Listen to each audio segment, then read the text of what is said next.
Hey everybody, welcome to my channel. My name's Logan. Thanks for checking in. Just doing a little update.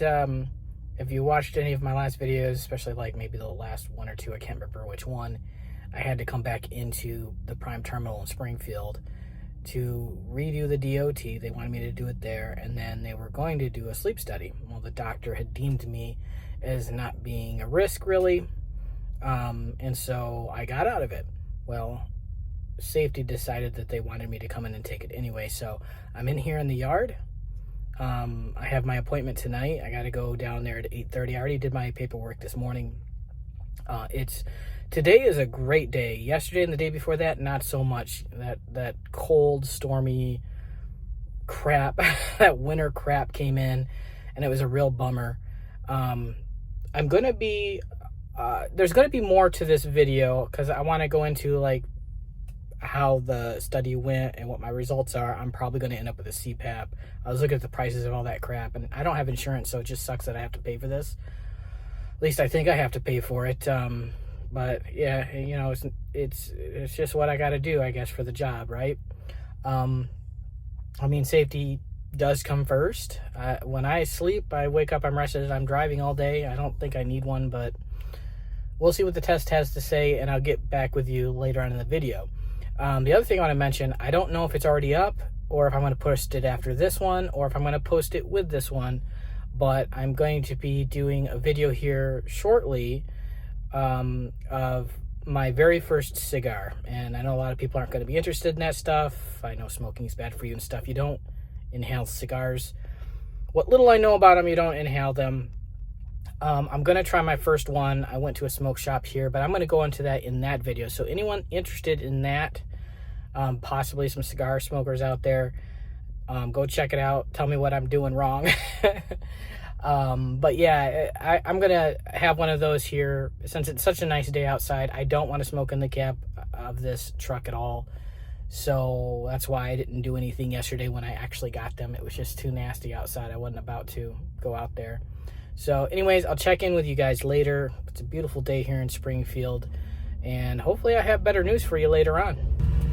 All right, so it's the next day, or at least I should say the morning after my sleep study. I went in last night at 8:30, got all hooked up and all that, did the sleep portion, came back to the truck and waited for them to give me a call, and at 1:10 p.m. today, I went over my results, which showed that I have sleep apnea.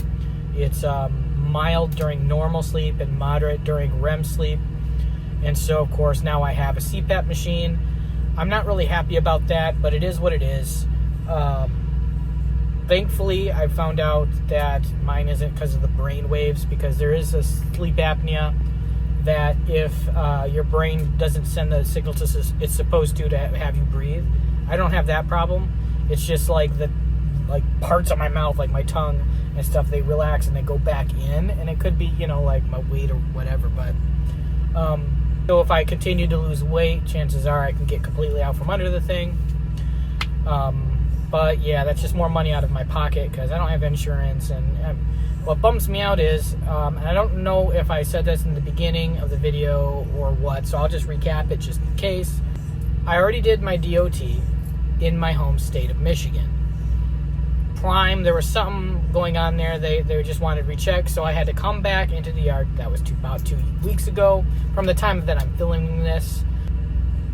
I did the DOT here. Now, it didn't cost me anything, and I did that in February. It didn't cost me anything because I hadn't been here a year yet.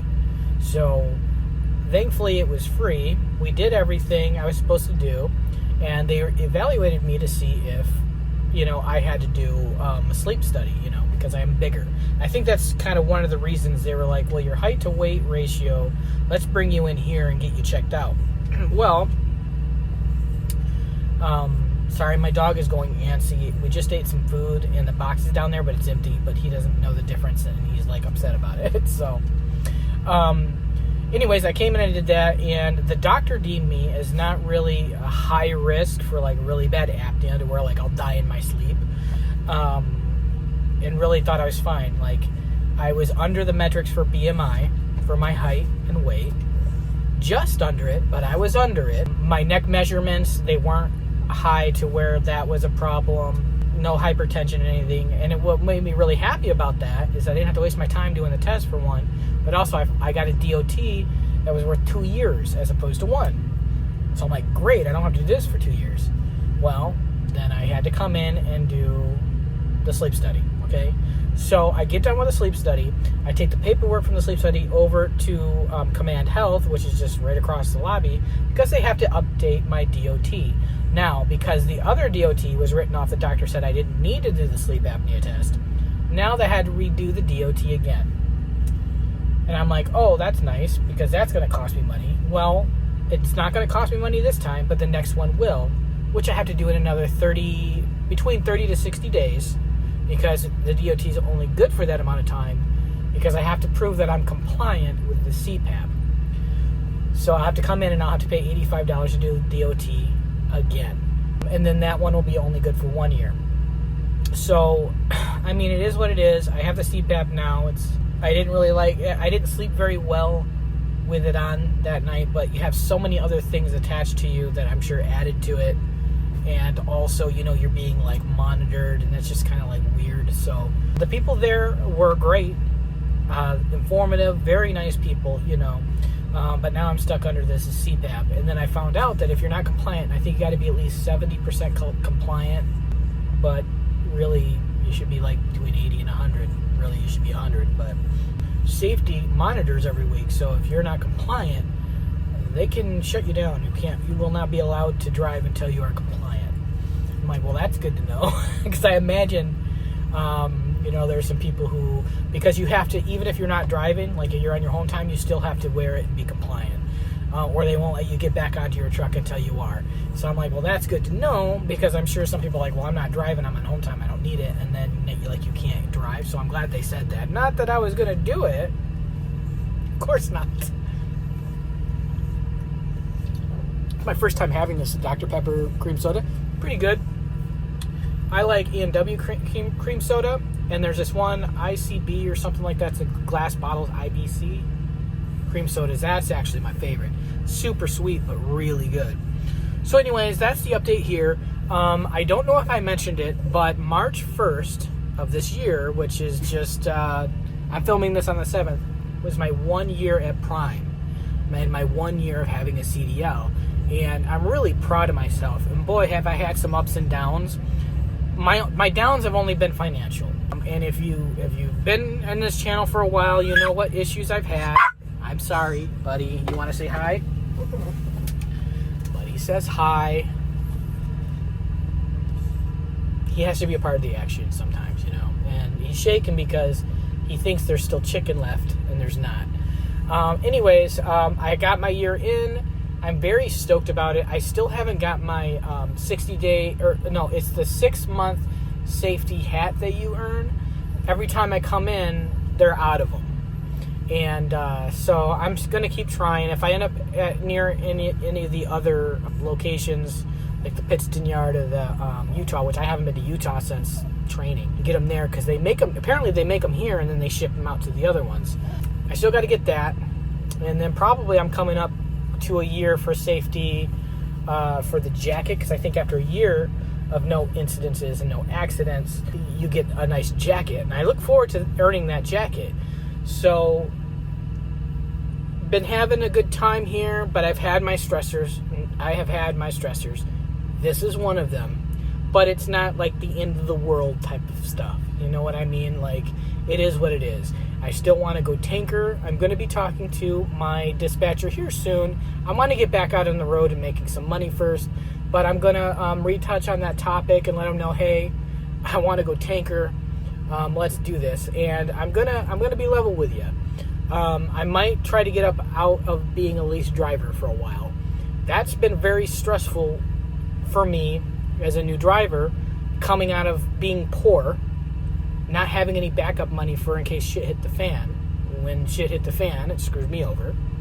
And that's just how it is. I would like to not worry about that and know that when I'm driving every mile, I get paid for.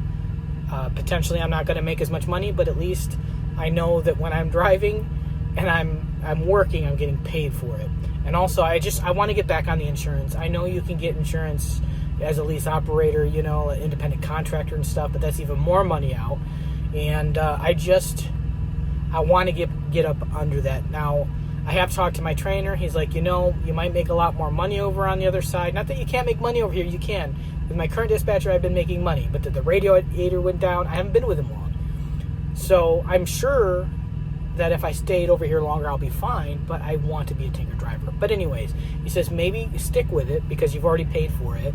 And then if it doesn't pan out, like if things don't get better, then go company. And I kind of go back and forth, but I'm leaning more and more towards company. I don't want to worry about if a radiator goes down. There goes my savings that I finally have. You know, I want to know if I'm working 70 hours a week, I'm getting compensated for those miles. So that's where I'm at right now. I'm leaning towards company. I'll lose the freedoms that you get with leasing. I can pretty much take a 34 whenever I want. I can take a break or a vacation whenever I want, as long as I'm making my truck payments. But really, I mean, I like to work about a month and a half, usually 2 months, before I take any home time. And when you're a company driver, you know, you work 7 days in a row, you get a day off. I could stack those and still be able to go home every other month like I normally do for 4 to 6 days. So that's not going to change. It's just a matter of, you know, I have to work the time before I can put in for it, all.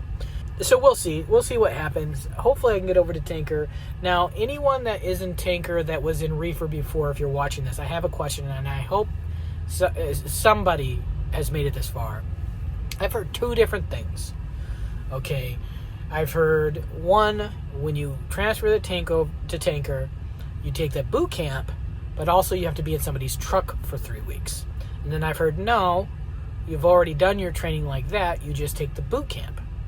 So if you've gone from any other division in Prime to tanker, and recently, because I know they change their policies quite often, which is it? Because I need to know, because my dispatcher told me, you know, I'm going to be on somebody's truck for 3 weeks, and then and also I take the boot camp. So if you could please let me know that, I'd really appreciate it. Every time I ask to speak to someone that works in that department, like, you know, it falls on deaf ears. There was one dispatcher once that gave me the number to a guy named Brett, but that number is out of service. So, and I told that guy that, and I never heard back. And so, I mean, granted, I'm not trying to blow up people's phones when they're busy, but it's a legitimate question because I have a dog and I have to plan for that. You know what I mean? Like, he can't be with me clearly on a trainer's truck. And I'm going to be honest, I don't want to be on another trainer's truck if I don't have to be. So, I mean, it's just I have all this shit. Where am I going to put it? I know you keep the stuff on here and you switch trucks or whatever, but that still stresses me out. So anyways, I'm going to get going. It's a nice day here in Springfield, Missouri.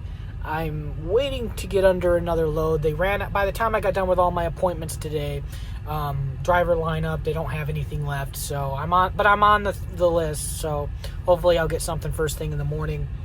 Probably going to go to bed early tonight. And the goblins in this truck, that weird void that disappears the things I need, it claimed a new item, and that is my contacts lens case. It's got to be here somewhere. I keep it out. It's gone. I don't know what the heck's going on here, man. All right, thanks for checking in, and I'll see you in the next one.